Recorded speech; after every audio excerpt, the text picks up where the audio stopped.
Ciao ragazzi, ed eccoci con questa quarta parte di questo tutorial sulla potenza. Nell'ultimo ci siamo lasciati e abbiamo visto come si poteva calcolare la potenza di un amplificatore in funzione del suo carico, ovvero delle casse, che era relazionata alla corrente, ok? Ne consiglio vivamente la visione per chi fosse interessato a tale trattazione argomenti, ok? Con questo credo di concludere la potenza in regime continuo, ma mi piace concludere con questa immagine, in verità, che io impropriamente sotto licenza poetica ho battezzato il cerchio di Ohm. In questo è racchiuso, sono racchiuse tutte le varie formulette in relazione tra i vari fattori che abbiamo trattato, che poi non sono altro che corrente, tensione, resistenza e comunque il loro prodotto, che è la potenza che stiamo trattando. Ok? Può essere cosa utile per chi avesse poca memoria o insomma non facesse altro nella vita e quindi non ricorda queste formulette, di salvarlo da qualche parte che può essere utile in qualche circostanza. Bene, e con questa chiudiamo il regime continuo. Ora passiamo a quello alternato, ok? Bene, perché si chiamano tensioni e correnti alternate? Perché in effetti il loro valore si alterna da un valore positivo, decresce per passare a negativo, poi risale, diventa positivo e così via. Questo moto si chiama di tipo armonico, ok? Semplice, non so andare a specificare oltremodo, non serve, perché si ripete di modo diciamo, naturale e costante e uguale, ok? Per semplificare i calcoli, poi vedremo in seguito come farlo in altro modo.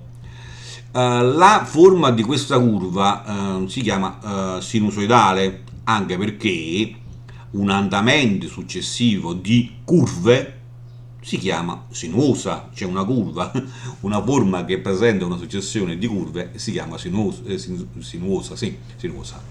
Quindi sinusoidale, ok? Quindi una curva sinusoidale che si sviluppa in modo armonico semplice, ok? E questo lo tratteremo per semplificare il tutto. Bene, fatte queste dovute precisazioni, anche per conoscere qualche termine, è riferito alla nostra forma d'onda che ci abbiamo davanti sul grafico, dovremmo calcolare la potenza in regime alternato. Abbiamo visto che in effetti in quello continuo, avendo un valore fisso continuo, era sufficiente il prodotto di V per I per ottenere P. Anche nel nostro caso, cioè in questo caso, vale sempre V per I, P, ok? In questa occasione ci avvaleremo della terza legge di Ohm che dice che praticamente la potenza dissipata su R, sul resistore, è uguale, direttamente proporzionale al quadrato della corrente che lo attraversa, ok? Bene, quindi noi dovremmo calcolare come valeva per il regime continuo che era pari su un tempo t, ok? Su un tempo t massimo, questo abbiamo il tempo sulle ascisse qua, l'area sottesa a questa retta era tutta l'energia, ok? Che veniva dissipata da R ed era semplice perché in effetti se voi vedete questo è un semplice rettangolo, un parallelepipedo, ok? Base per altezza abbiamo trovato l'area e conosciamo in qualche modo insomma la potenza dissipata. Ma in questo caso noi abbiamo un andamento, come abbiamo detto, sinuoso, sinusoidale, ok? Non è continuo, ma addirittura presenta dei valori negativi. Questo è positivo e questo è negativo. Come possiamo calcolare quest'area? Allora ci sono degli strumenti matematici, ovvero gli integrali, che ci permettono in un clic, con un colpo insomma, di calcolatrice, di trovarci questa cosa. Non lo tratteremo, non è questo insomma, la sede adatta per trattare strumenti matematici. Noi dobbiamo capire concettualmente come calcolare la potenza in regime continuo avvalendoci dei semplici calcoli, semplici relazioni, non altro, ok? Perché noi ci interessa il concetto. Bene, allora, ritornando alla nostra formuletta, ci dice che è direttamente proporzionale al quadrato della sua corrente. Cosa vuol dire elevare al quadrato un numero? Beh, semplice. Se questo assumesse un determinato valore, elevato al quadrato diventerebbe più grande, pari al suo quadrato, 2 elevato al quadrato, 4 e così via. Per quanto riguarda invece la parte negativa, elevare al quadrato un valore, cosa vuol dire? Un valore negativo vuol dire che è meno. Elevare al quadrato vuol dire moltiplicare per se stesso, quindi moltiplicare meno per meno. Un attimo di riflessione, tutti quanti avranno risposto, perché questi sono concetti e relazioni, una didattica che è stata svolta alle scuole medie, meno per meno fa più.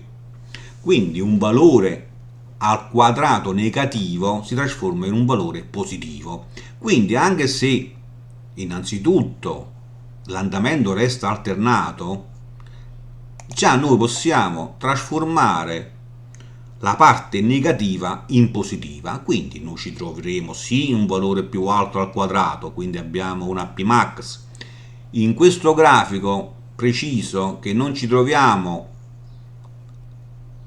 la corrente, l'intensità di corrente, non ci troviamo la tensione, ci troviamo tutto il valore di P che è dato dal V per I, ok? Ci ricordiamo, è vero, che V è in diretto rapporto con I e viceversa, quando varia V varia anche I, o quando varia I varia anche P. In questo caso l'abbiamo mostrato, ok? E disegnato. Qui dovete intendere che ci siano due curve, una sopra l'altra, una è V e l'altra I, che ci dà P. Infatti P max è dato a R per I al quadrato, cioè quella formuletta di prima, ok?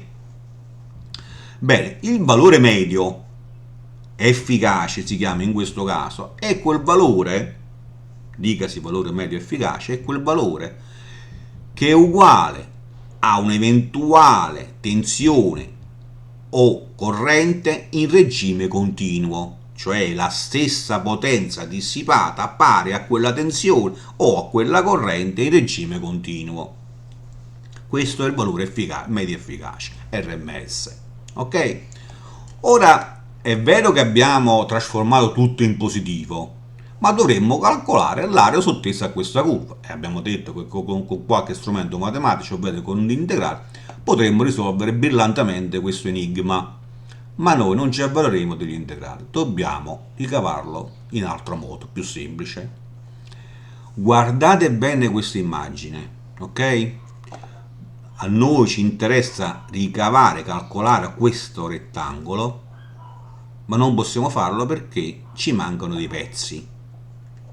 Questo è quello che interessa a noi. Questo ci manca, questo ci manca, questo ci manca. Guardate bene.